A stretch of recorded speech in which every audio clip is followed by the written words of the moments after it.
Welcome, everyone, to Queers of Free Action. I am your humble servant, your storyteller, your master of game, whether you want to put a Y in the middle of that word or not, your campaign manager. I am Tara Wright, and I'm your DM today. And today is not a gameplay session.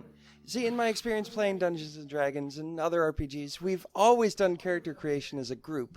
We'll sit down and crack open the books and talk about character ideas until we've got a group of characters who seem pretty likely to work together if thrown into extraordinary circumstances. This also helps the GM get a sense of what the players want out of the story and what they maybe don't want. And, I know we'll have some listeners who are sensitive to certain topics, so I hope we can put their mind at ease today as well. But anyway, today is all about setting up the campaign for success, and we can't do that without the players. So, after all, the FAQs are the real MVPs on this podcast. So without further ado, let me introduce you to... I randomized the names, so Gray is up first. Hi, Gray.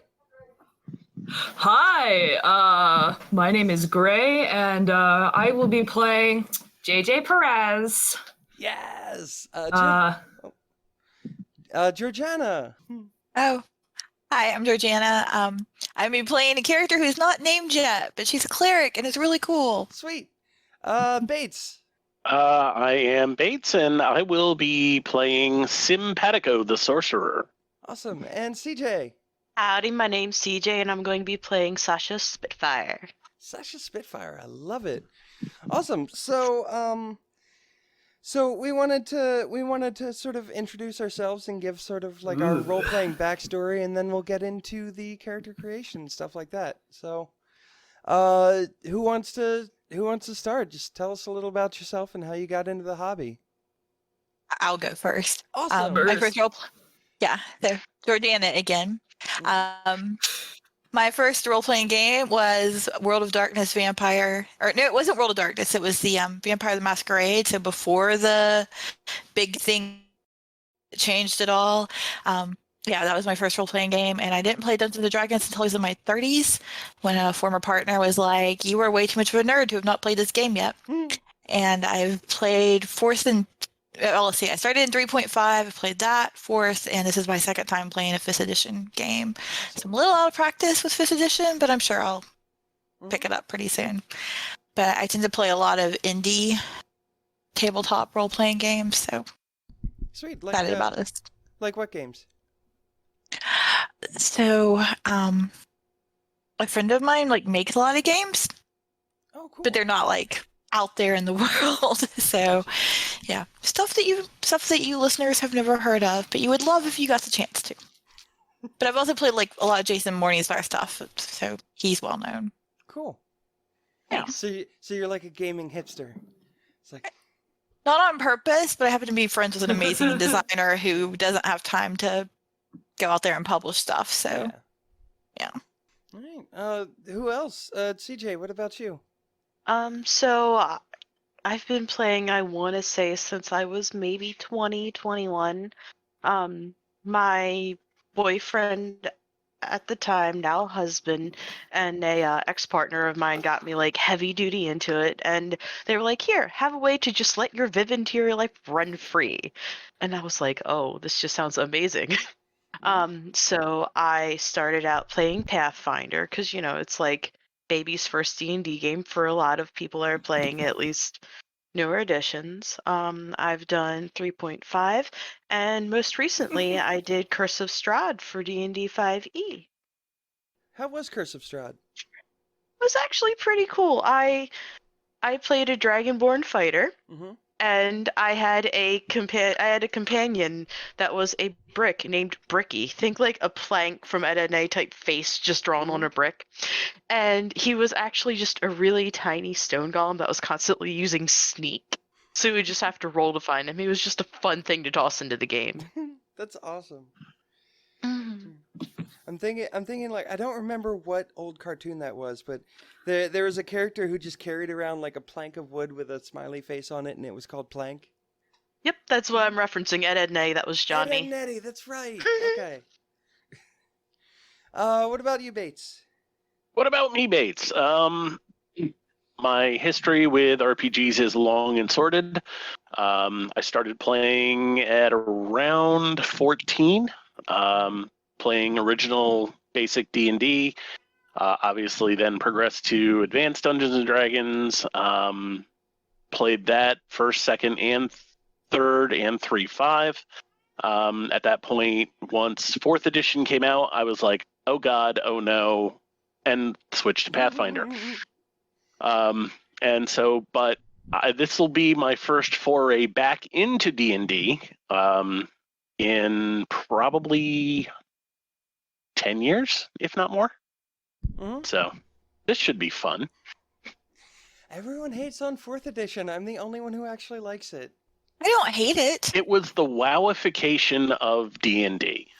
Yeah. It did feel very They- much it- like a video game It did. of They it. they turned it into World of Warcraft. I mean, Guess which one of the 5 of us really likes World of Warcraft? uh-huh. I bet listeners will never guess that I've been playing WoW for like 12 years and also like 4th edition. But in fairness, 4th edition was the game that got me into role-playing. I have 2 Origin games. One was the original Vampire the Masquerade, just like Georgeanna, which I never played, but I was like a little kid and I saw the book in a bookstore and I got like super enchanted by it. And then Art was so cool. yeah. And then the game that I actually like made me want to play role-playing games was 4th edition. I started listening to a 4th edition actual play podcast and I was like, this is so fucking cool. Anyway, it's not my story. Let's tell Gray's story. Gray, tell me your story.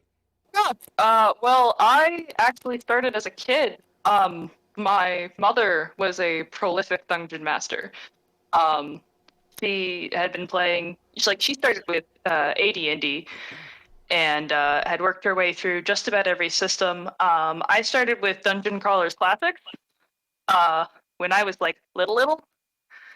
And I personally DM on and off. I did it like professionally for a couple different little game stores where they would like pay a dungeon master to come in and teach people and play. It's one of my favorite things. I really love role-playing games. Awesome. Shout out to the Powered by the Apocalypse systems. All of those games, some of my favorites. What was it? Park by the Apocalypse? Powered by the Apocalypse. Powered. It started with Apocalypse World, Oh, and then okay, there's just yeah, like a no, bunch of different branching systems from that. Yeah, I've heard of that one. Yeah. So, I played Apocalypse World at Origins a while back, and the main thing I remember with my character is that if I wanted to seduce someone, instead of using whatever trait you normally use, I seduced them by being weird, which we did in game. And the storyteller was like, "You look at this girl," and I forget what my character's name was, and she's just so creepy, and it's strange, and you're uncomfortable, and then suddenly you're kind of aroused. And I was like, that's how it works in real life with me. This is great. Mm-hmm. Discomfort is the first step to arousal. Yep. Discomfort gives the tingle in the nether regions.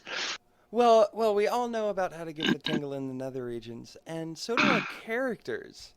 So, I wanted to get started by sort of going over some like high-level concepts of like who we are as characters and as a party and all that. Just sort of make a group template, and then we'll drill down into the sort of nitty-gritty details of each person's character from that. So, what I know, the original idea for the game was, wouldn't it be cool if there was a D&D game and we were all sex workers? Do any of you have any like thoughts specifically on how that should work, or what you want to see sort of represented by that? I just got excited to, put a little bit of queer representation up in a place that's considered kind of fetish. Well, I mean, yeah, considered fetish, but like separating those two things, but also, they're a big part of the same history. Yeah. And specifically, dancers are like a really big part of trans history. Yeah. So I was really excited to get to play a dancer. Sweet. So I think that's what you meant. had Yeah. that question. Sure. Yeah. I was excited about doing definitely some positive sex worker representation. Obviously, listeners will not be shocked to know that we did talk about this some before this podcast started. And that's like a big thing as a concept, is that we want this to be positive representation. We want our characters to be likable and basically good-ish. Like, I can't remember if we have some neutral people or not, but like, we're not going to have any evil sex workers. Yeah. And Oh, we sorry. talked about like making the actual brothel like socialist and stuff in nature, but I love that. I love Yeah. this whole idea of having this utopia that's centered around sex work Yeah. Well, and just completely remaking the way that, you know, Yeah. I can hate capitalism and fuck for money, and I Yeah. can do both of those in this world, and it's going to be great.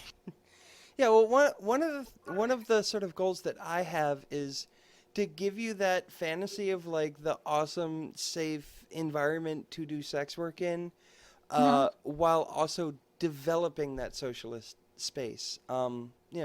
Like give you a chance to both enjoy living in it and enjoy creating it as the game goes on. So Yeah. it may not be perfect when we start, but if you okay. can absolutely dedicate your time to building a more perfect space.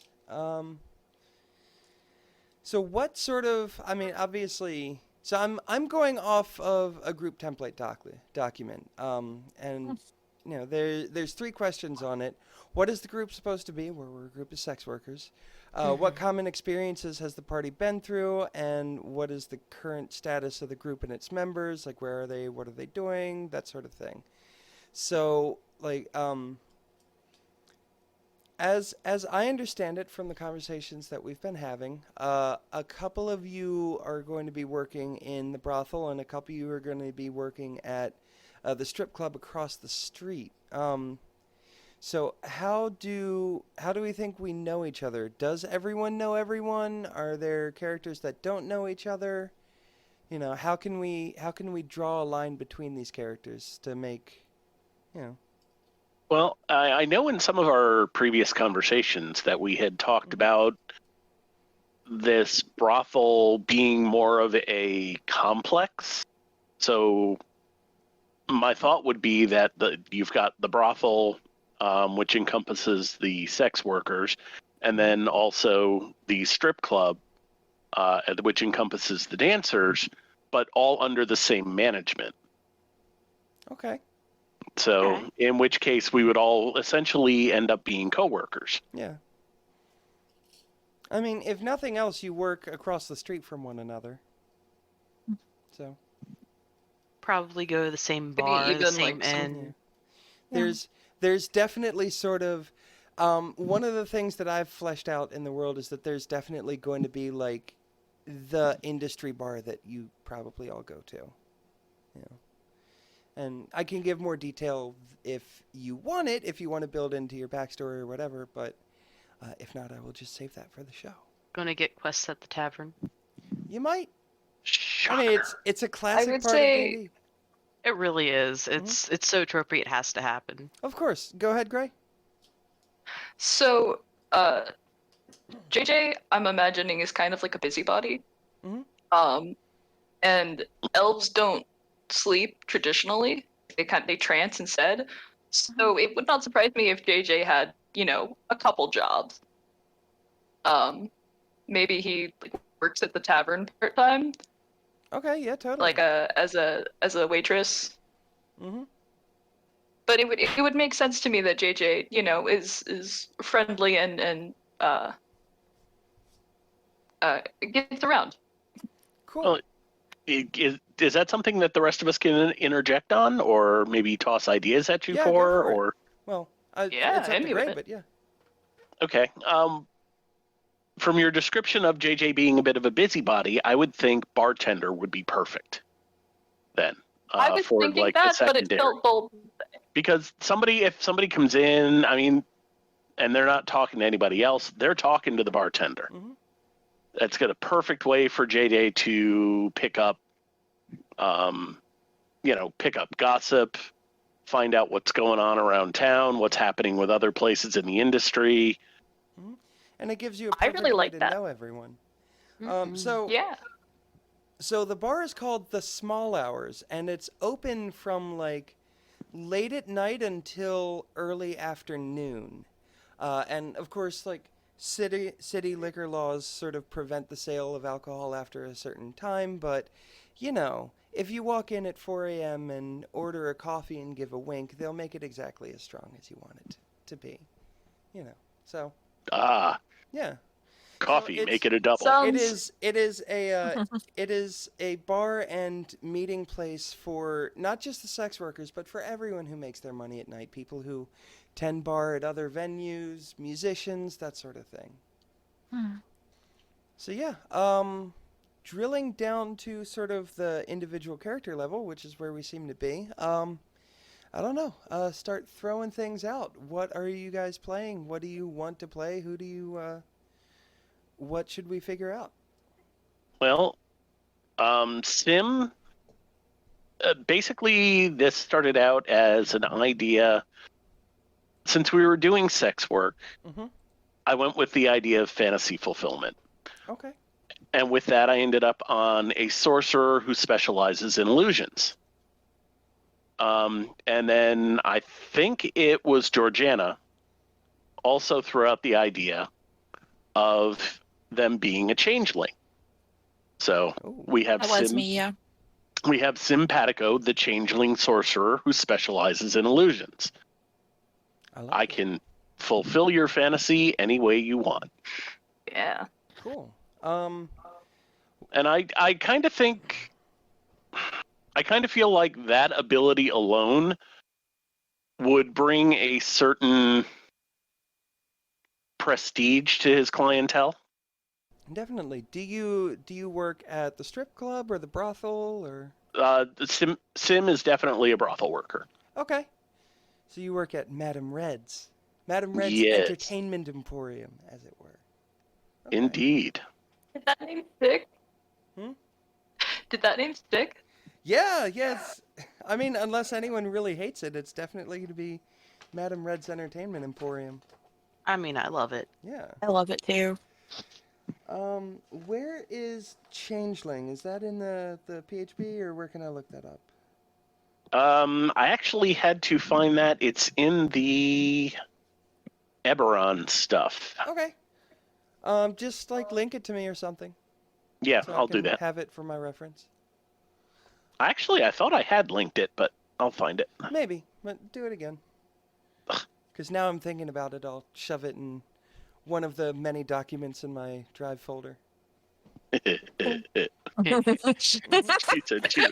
Shove it. Bates, I want you to shove your character into my Drive. The I'm gonna really, shove it in really there skinny folder, but so if you shove hard. hard enough, you can get it in there. Mm-hmm. It is a rather tight folder. Anyway. Who's next? Georgiana, you don't even have a name for your character yet. What are we I thinking? don't have a name. I have lots of really good ideas. I tend to do names last Sure. with characters. Well, let's talk through them. Okay. Talk through the character, you mean? Yeah. Okay. Talk All through right. the So idea. she is a cleric, and the goddess I'm thinking of having her worship is inspired by the whole. Apparently, there's going to be Magic the Gathering and D&D crossover.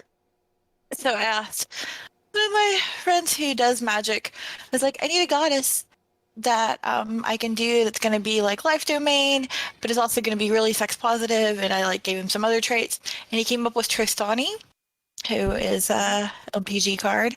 But she is made up of 3 different aspects. Oh gosh, I have her wiki somewhere. There it is. Yeah, and it's life, order, and harmony. But obviously we're going to tweak it because it's not necessarily the same one. My idea for how she works and how worshiping her works is that she created life, and therefore she created us. And she likes it when we use our bodies to express she likes it when we do stuff that brings us pleasure by using what she made us to have, which my character is obviously doing sexual stuff and being very sex positive, but that's not the only way to worship her. You can dance, you can sing, you can do art things. Really just being happy in who you are and how you present yourself is going to please her greatly. Being at home in your body. Yeah. Yeah. And so, like, part of why I'm at this place is not only does it give me the opportunity to use my body in ways that are pleasing to my goddess, but it's not that I'm necessarily like trying to convert everybody I sleep with or whatever, but just helping people in general feel happier about what she gave them pleases her, whether they walk out the door worshiping her or not. Like, I may not even mention her to them. Yeah. But that's my basic thing. So it's not so much about money for me as making sure that I'm going to enjoy the experience and that they are. So I might like spend a lot of time with a farmer who has 10 coppers because that's all he's got, but we have a good connection. Whereas some really rich dude with several platinum that like smacks my ass before he said hi to me. Yeah, I'm not gonna play with him. Yeah. And honestly, the security at Madame Red's would probably just eject him for that. Yeah, like I don't think I would even get the chance to play with one of those guys. Yeah, they get kicked out really fast. Yeah. No, they like respect over at Madame Red's. They're pretty big on it. So I gave you sort of carte blanche for the religious aspects of the world. We're going for sort of a homebrew setting. So are there other gods in the setting? Like, I would assume so. yeah, okay. Like D&D tends to have that whole pantheon Right. of things. I'm sure that there is a god or goddess of death, which could, doesn't have to be evil. That can totally be neutral Right, of course. and stuff. But yeah, I didn't try to make up any of them. Cool. We can make them up as we go when they come Right. up. Yeah, I figure I'm gonna spend the next couple of weeks world building anyway, but Yeah. I figure I will dedicate at least an evening or two to the Pantheon and see what I can come up with. Yep.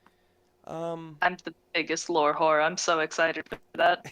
It's gonna be fun. Yo, where my lore whores at? I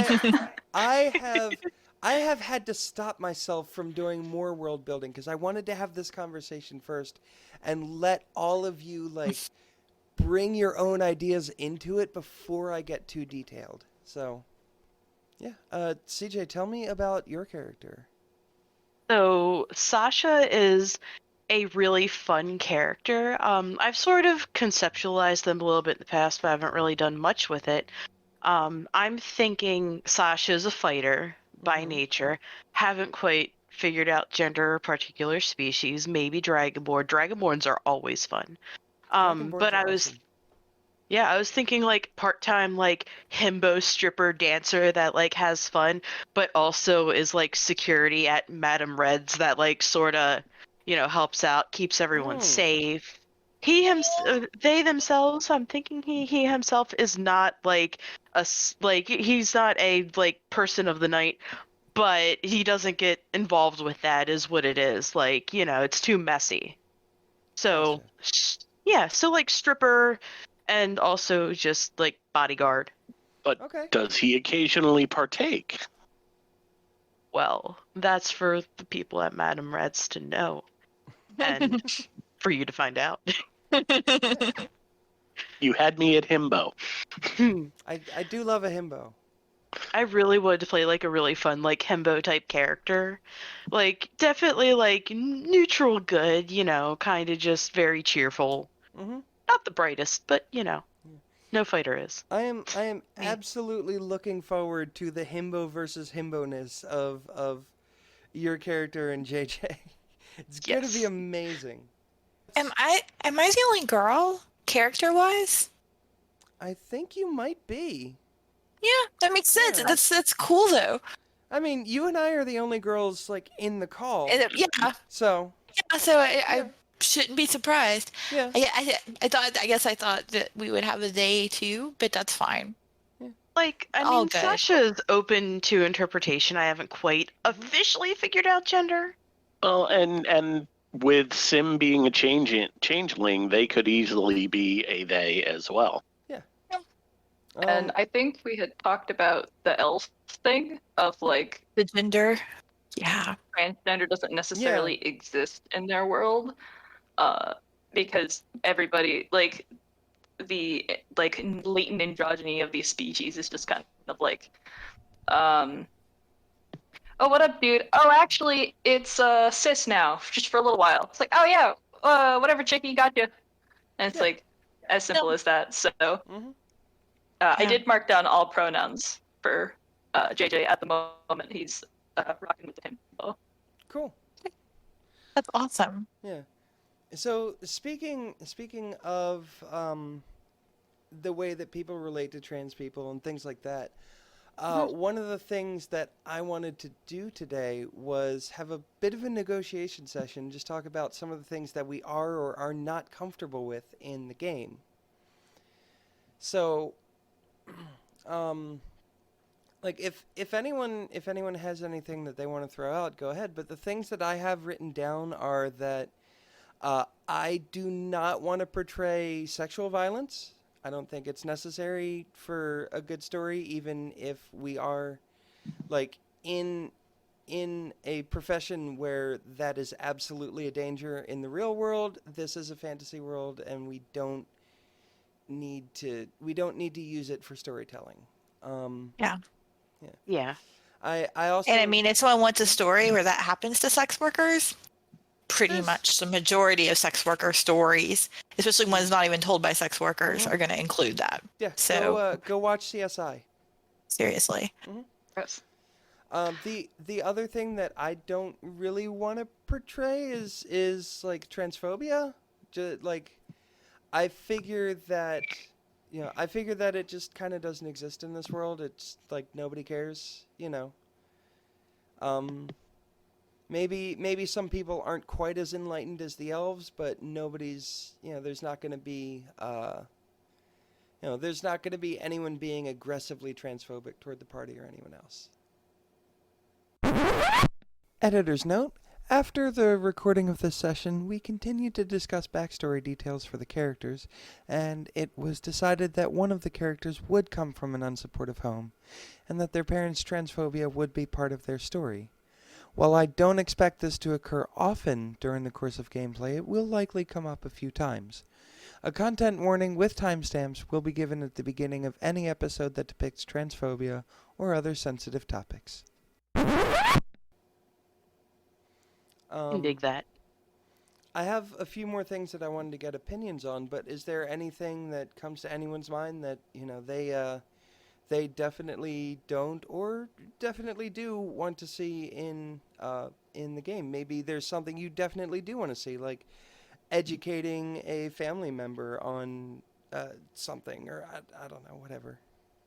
I think like as far as educating goes, we'll be able to like do some education by just showing people how you should handle finding out someone is trans. Like we don't have to show them transphobic comments to show trans positive. It's really sad. Transphilia, is that the opposite of transphobia? So like let's go for that. Like we fucking love trans people and we love everybody, and yeah, and like it's like I don't know if you guys watched Schitt's Creek, but when they made Schitt's Creek, one of the things behind it was we're just not going to show homophobia, and they have a pansexual character and a bisexual character, and a gay character too, and probably more than one of each of those categories.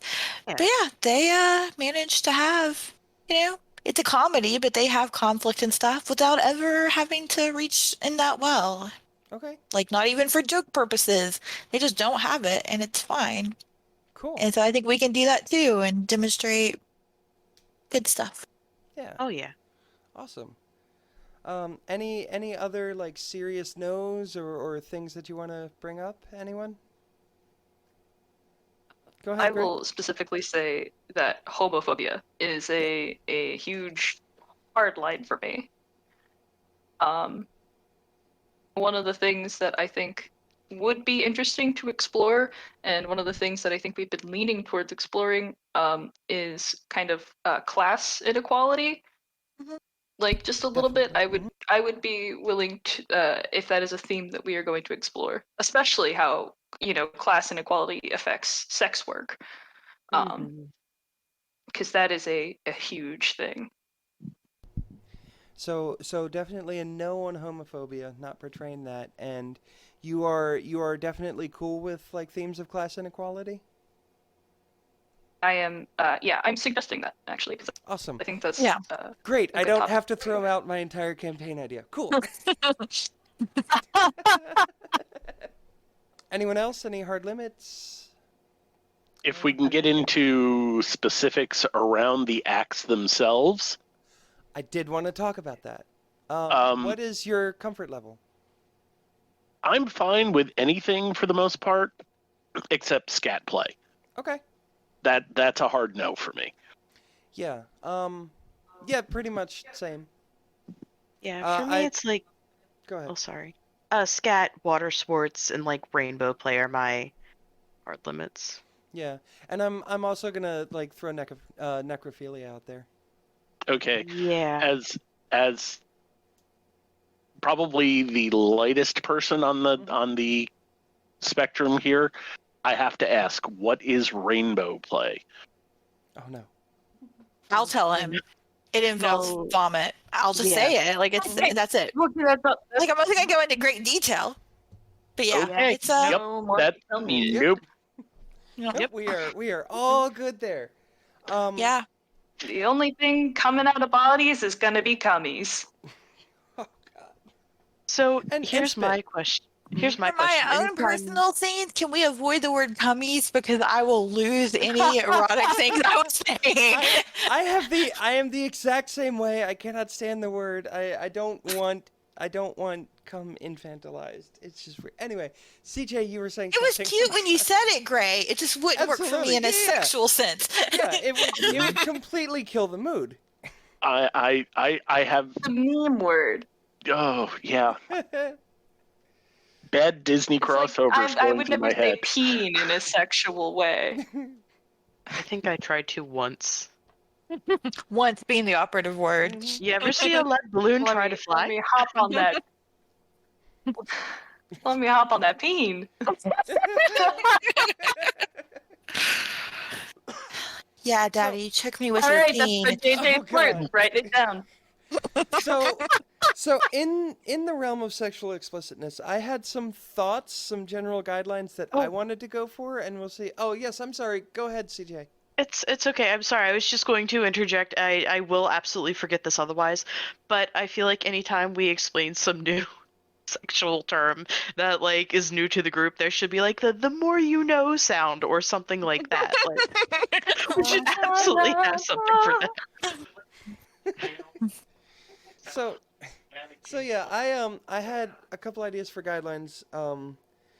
Basically, like, I want to walk the line in explicitness between like useful storytelling and smut. I love smut, but I feel like when we have an explicit scene, which clearly we will, it should serve some sort of purpose. It should develop the characters. It should progress the story, things like that. It shouldn't just be there for its own sake.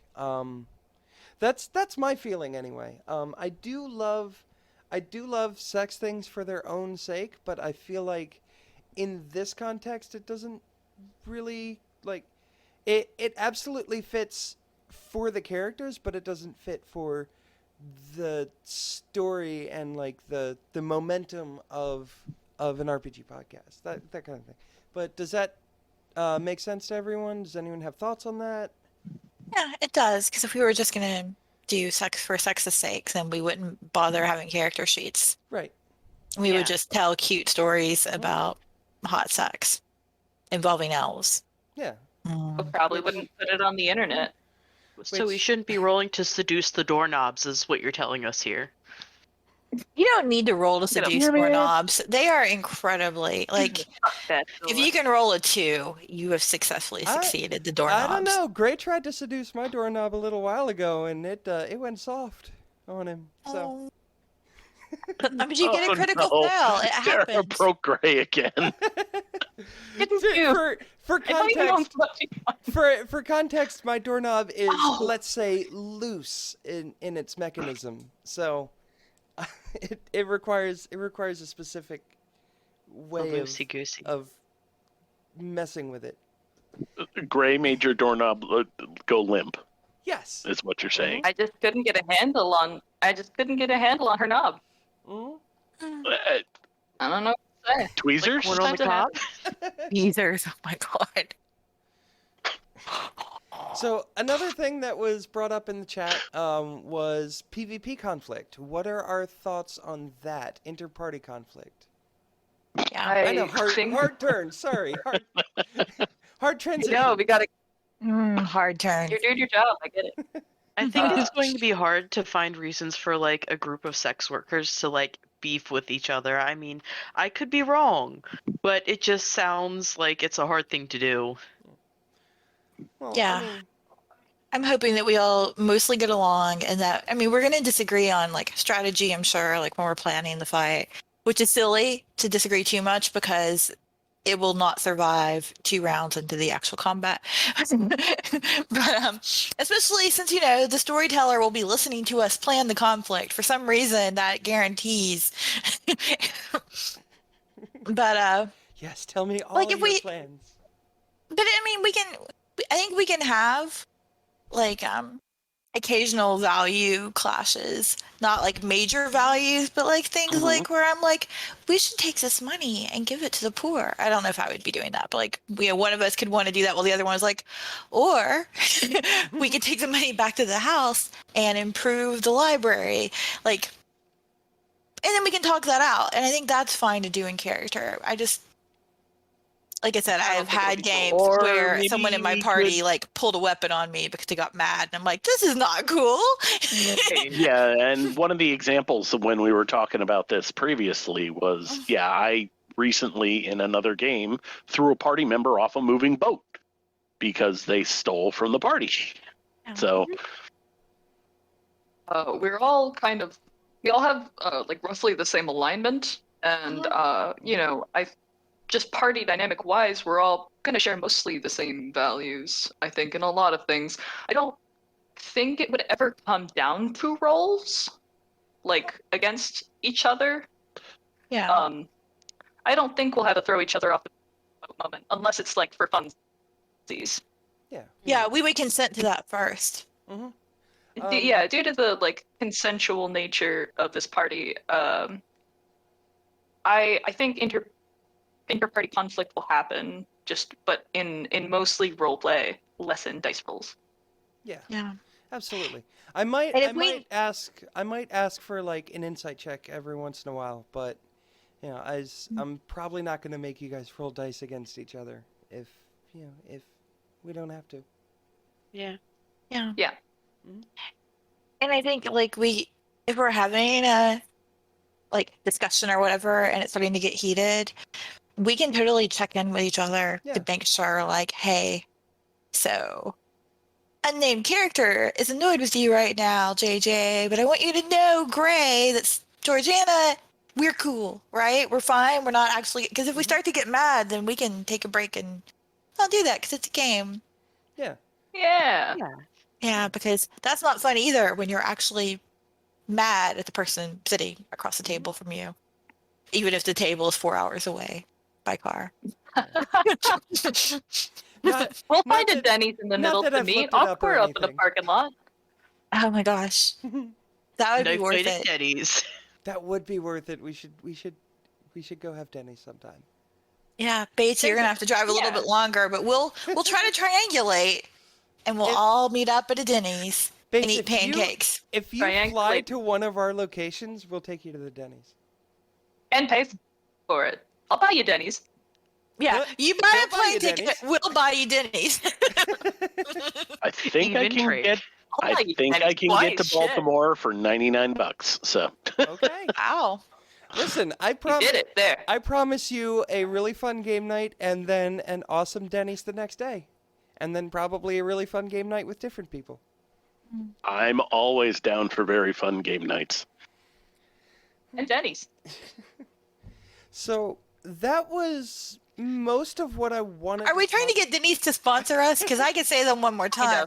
I just had Denise the other night, and it was delicious. I have It's not never- had Denny's in a long time, but if they want to pay me to eat there, I'm more than happy to. I They have am in that boat as chill-ass well. waitresses. You what? I've never had an issue with a waitress at Denny's. Yeah, they do have some good waitresses. All right. Yeah. Best waitresses are Denny's. the ones that let you That's- call them table wife when you're drunk. That's a thing. As long as you're not holding your coffee cup upside down over your head while you're asking for a refill, I think they're fine.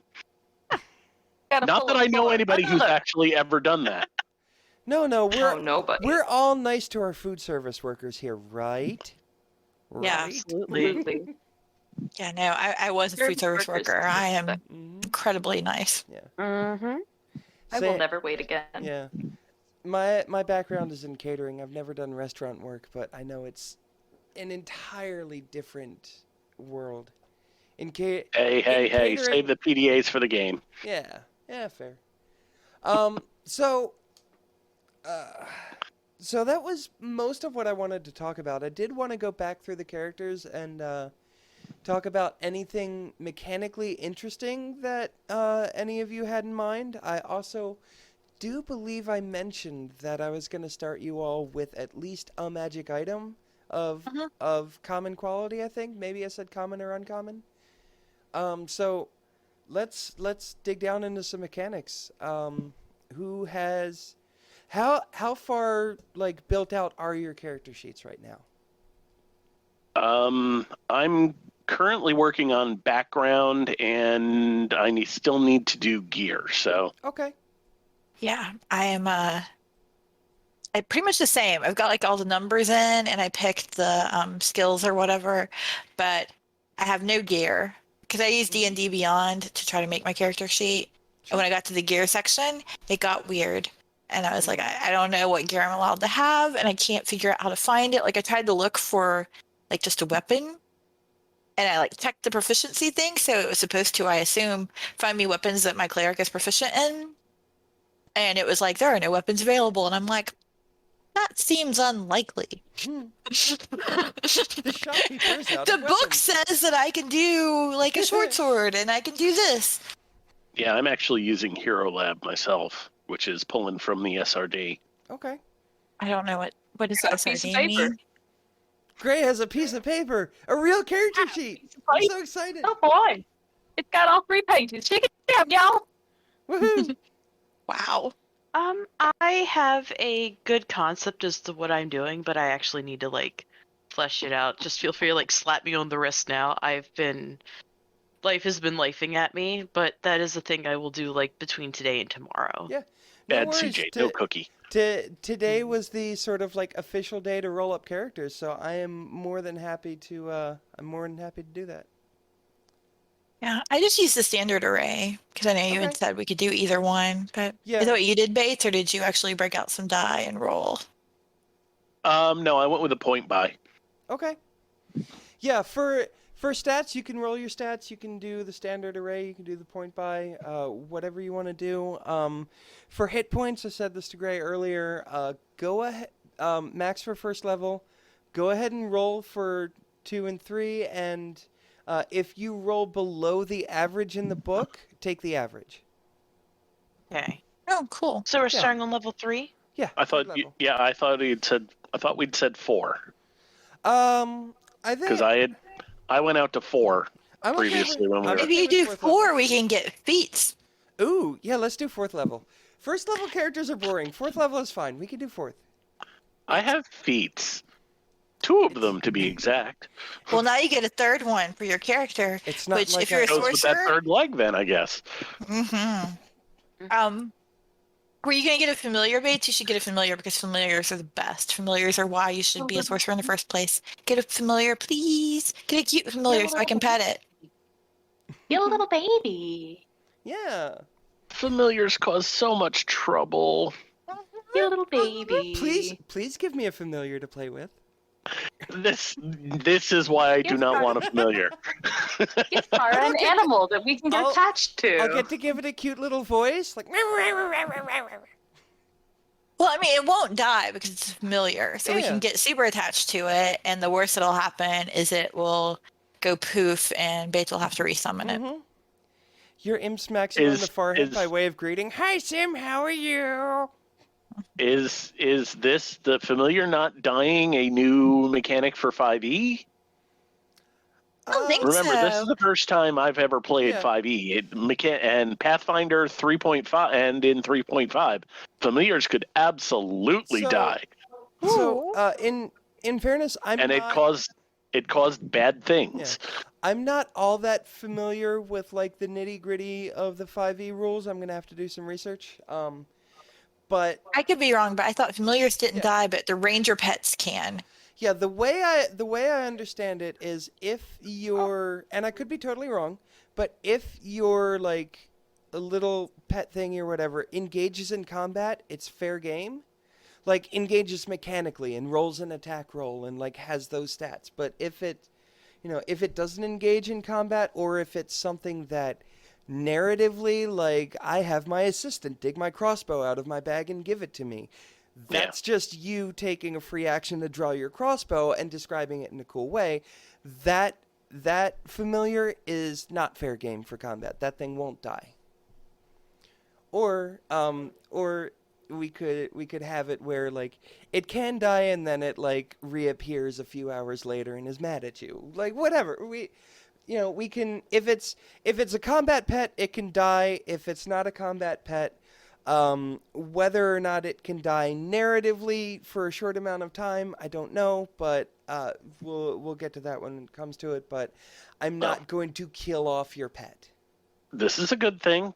I don't know. I've got to read up on the 5e sorcerer stuff Yeah. and how they interact with the familiars, because I know, like with Pathfinder, I can actually have my pet deliver touch spells. Mm-hmm.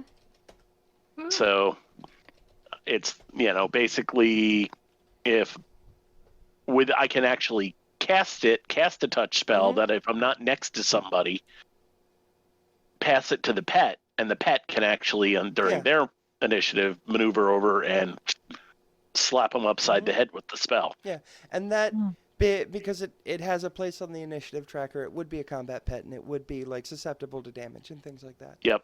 Mm-hmm. Okay. So. Well, unless anyone else has anything specifically they want to bring up about their characters. I mean, I'm thinking about just for like the fun variety of having like the fighter bouncer, but also the like fun and flirty stripper like himbo type. I'm thinking about maybe adding a level in bard just for like extra character funsies. I love it. Yeah. Please do that. Love it so much. I have two things. Mm-hmm. For one, CJ, I definitely think that our characters know each other and are friends, and are probably fumbling himbos together. Please tell me you've actually seen Letterkenny and you understand the reference. I love Letterkenny so much. Yes. Get your balls in- How are you now? How are you now? How are But you now? you're a bunch of spare Good, parts, ain't you, bud? You're a bunch of spare parts. And two, I just wanted to bring up that I am using one of the monk subclasses in Tasha's Cauldron. Mm-hmm. I will be using Way of the Astral Self, which is basically they don't believe that like your like fleck body is your true self. It is 100% your key. And they have trained so hard in that they are actually able to produce a second set of arms that fights for them, which I figured, JJ grew up in a temple that was like trained in this as a kid, and then realized, shit, I could use these for dancing. But dude, think of the things you could do being a massage therapist with that. Massage therapist, bartender, A one-man forehand massage. I mean, again, bartender. bartending, Yes. dancing, basically like the night industry's dream worker. Mm-hmm. So, JJ was like, fuck this temple life. I'm here for a good time and a long time. But that my alignment is just here to have fun. So Cool. So I have a yeah. question about your character. Are you going for dance? Are you going full on strip, or are you going like sort of like go-go kind of vibes? Yeah, like straight up page dancing go-go. Love it. Awesome. Like grabbing onto the bars and twerking, like full up. I've got fucking 17 dexterity and a 15 charisma. You know that ass is shaking. Yeah, buddy. Mm. So yeah, just wanted Cool. to. Very excited about this character. Awesome. Dex is my dump stat, so I am not graceful at all. You don't gotta be. No. Yeah. I got you. Charisma makes up for it, I'm sure. Yeah, I have charisma way higher than I probably technically need it to be, but... I figure this entire party has charisma out the ass. Mm-hmm. Sometimes in it too. Yeah, I was gonna say that. Half of our charisma is our the ass. sword in the ass. So yeah, any other interesting mechanical things? Anyone want to say, like, like Way of the Astral Self? Is there like a cleric domain that you're looking at, Georgeanna, or like? Yeah, life domain. Life domain, right? Okay. Life domain. Bates, I don't Healy actually boys. know what the sorcerer class options are, but is there like a domain-ish type thing? Pacts, I guess. No, at least not that I'm aware of. Wizards, Okay. yes. Sorcerers, no. Okay. It's not new, because like Divine Soul, Divine Soul is, I know, at least one option for a subclass at 3rd level. Because I was talking to one of my partners that plays D&D about how when I played my first game back in 3.5, I was a favored soul, which is like the divine version of a sorcerer. And he was like, yeah, those exist in 5th ed, but it's a sorcerer subclass, and you can get it at 3rd level, but yeah. But I was like, we already have a sorcerer. It's more of, in Pathfinder, they referred to them as archetypes. Yeah. So. Their origins here. I pulled it up in the book. So I have just so many of the like extended material books. If you find any of them online that you want in more in-depth stuff, I totally don't mind sending you anything. Oh, sweet. Yep. Yeah, with sorcerers, it's more along the lines of bloodlines. Yeah. Is their thing, and of course, I come from a draconic bloodline. Draconic. So. Okay, cool. So I will read the draconic section tonight. Awesome. Here for the scalies. What about CJ? What about you? What's I don't know what the fighter paths are called, but do you have a fighter subclass selection that you're ready to commit to, or? Nothing quite yet. Like I said, I really need to flesh a lot of it out. Okay. But I know I'm definitely going for different in general. For this campaign, I mean, like, so I've played a lot of fighters. Fighters are definitely a comfort zone for me. Like, there are a lot of other players, but the like bard thing is new to me. So I'm excited to sort of play around, just sort of see in general where I can step outside my comfort zone, where I can have fun, where I can play with it. I'm really trying to build just a fun character for this campaign. Cool. All right, so right now it is Saturday evening. Can I give you all the homework of getting me a character sheet by like Monday evening? Sure. Yeah. Yeah, Awesome. absolutely. I can have a mostly done character sheet to you here in about 5 minutes. So that would be awesome. I would love that. And feel free to include like whatever backstory or anything. Like give me whatever you want me to be able to play with. So. and you can give me those things too. Just PM them to me. We won't talk about them on the podcast. So. But yeah. Well, how does crafting work in 5e? That's a fucking good question. It doesn't. What? We can homebrew some stuff. I'm figuring we could. I have yet to find like a decent crafting system in 5e. Yeah. So Oh, that sucks, because one of the things I was thinking about was that he was working on a line of wanting to work on a line of magical sex toys. Oh, we can definitely do that. All I Yeah. picture. I love Gray. I love your face right now. I will do all the research for that and for all the other like fiddly systems and stuff, but I want you to know that like if you want to do something and it's reasonable that you could do it, I don't care if the rules stand in the way. I will knock the rules down and we will negotiate a way for you to be able to do it. Yay, house rules. Yeah. Cool. I'm not all that familiar with 5th edition, so I feel like I don't want to like house rule the mechanical stuff too much, but the rules should never stand in the way of telling a good story. So Yeah, true. Yeah. Also, this is probably mostly for Bates because you're like me, very, very new to 5th ed. There's ritual magic. I'm going to assume sorcerers can cast it too from mural stuff. If you do, it doesn't use up a spell slot. It takes you 10 minutes to cast instead of the normal. Right. yeah. But like the app that I mentioned, Yeah, I need in to our pick chat, that up. yeah. When you filter it, not only can you filter for sorcerer up to whatever spell level you know at the time, you can select yes for ritual and it will only show you the ritual spells, which is really cool.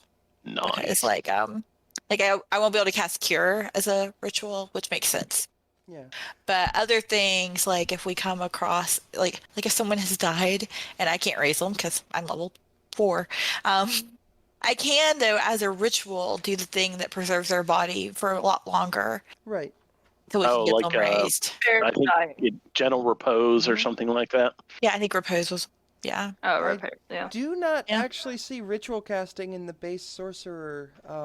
Yeah. I mean, I'm just looking at the base PHB. There might be other stuff, but whatever. It may be one of the Cauldron of Everything or the other be. Yeah. book thing. Oh, it exists. It exists. Yeah. Where? I'm I'll sure, find it. I'm sure it exists somewhere. There's some sort of ritual casting sorcerer somewhere. But anyway, I think we've got enough here for an episode, y'all. I think we just recorded. I think we just recorded an episode of a podcast. Yay! Yeah. So Yay, I can order pizza now.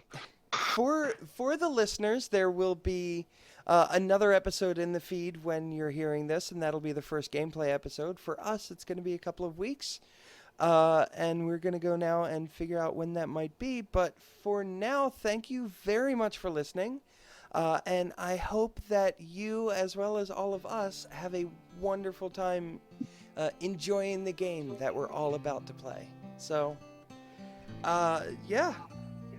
I didn't think of a sign-off, so goodbye. Toodles. Ta-ta for now. Hey. Ow. We'll figure it out.